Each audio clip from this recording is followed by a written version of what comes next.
Hi, this is Core Goddess for Chick Chats, interviewing a friend who was married to a World War II aviator. Can you tell me more?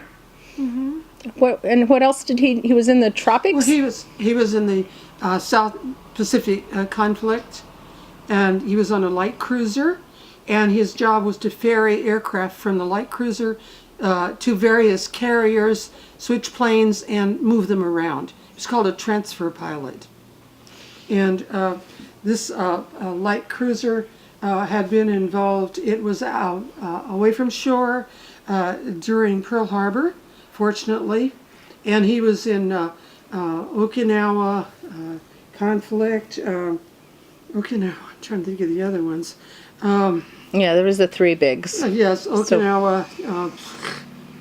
It's all right. Anyone that knows history knows what the other two are. And in end result, they sailed into Tokyo Bay. They were one of the lead ships for the surrender, sailing in Tokyo Bay. And I have pictures of on deck. Some of the crew, which he was part of for the light cruiser, were at the surrender. That's the honor that they got given to them because a lot of them were suffering physical injury. Okay, so as a wife, later on, now he's a civilian, and he meets you, and you marry, and then later on into your marriage, you are dealing with something that we now call PTS or PTSD. That's right, and actually he was divorcing when I met him. He was a bank vice president and a bank manager for Lloyd's of London Bank in Sacramento, and he had 4 sons. His first wife was undoubtedly dealing with PTSD also and did not know how to deal with it. And when he divorced, he was a very bitter man. And I didn't realize what I was getting into, but I rolled with the punches for 30-some years. But along the way, I didn't realize until later that he was a victim of PTSD. When he was on the cruiser, he was out in the aircraft transferring, and he was shot down in the Lingayen Gulf at age 17. Wow. A single-engine aircraft. And the Japanese got him, they shot him down, they got him on the beach. They put him in a prison camp.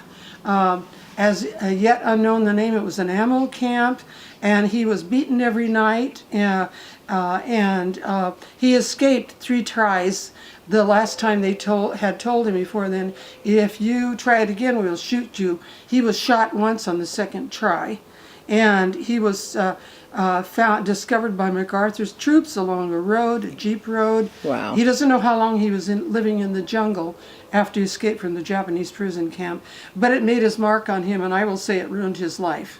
It ruined his life, being beaten every night, having to be submissive, having no way to fight back except escape. And so, like I said, I got him after his first marriage had failed, and you didn't had a lot to deal with. I didn't realize there was PTSD, these long silences, these fists through the wall at night, the nightmares, that kind of thing. I didn't realize what I was dealing with until later. Yes. Yeah, didn't realize till later. And that would be very violent feeling for a young woman or a woman at any time if you've never dealt with this kind of testosterone that 30-some years later, when he passed away from skin cancer, we don't know if it was service related or not, passed away with skin cancer, and actually it was after that I started realizing from other veterans that I worked with what PTSD was. I didn't really know what I was dealing with. Correct. And so it's very confusing as a woman to have a man that loved you and loved you, but then there was this demon inside of him. That's right. That's right. And there wasn't a lot of support for it because there wasn't any label at that time. That's right. That's right. And there's always been a stigma over mental illness and this sort of thing, the lack of functioning in some areas of your life. But later on I realized, but it's still hard to deal with, because when he told me later on, I guess in the last few years of his life, that he information would come out, and I'd say, oh, that's very interesting. And like I said, it wasn't until after he passed away that I realized from his stories. And my problem was I became too emotionally involved. I was living through all of this with him. I was feeling totally helpless during the process of his dying during a year. Totally helpless, and I had to deal with that, not only the grief from his passing, but saying coulda, shoulda, woulda, but I didn't know. I didn't have the information I needed. Right. No, I didn't know what I was looking for, what information I was looking for. Right. But I found great solace later in going through the years of our marriage. It didn't happen overnight. And 6 years since he passed away.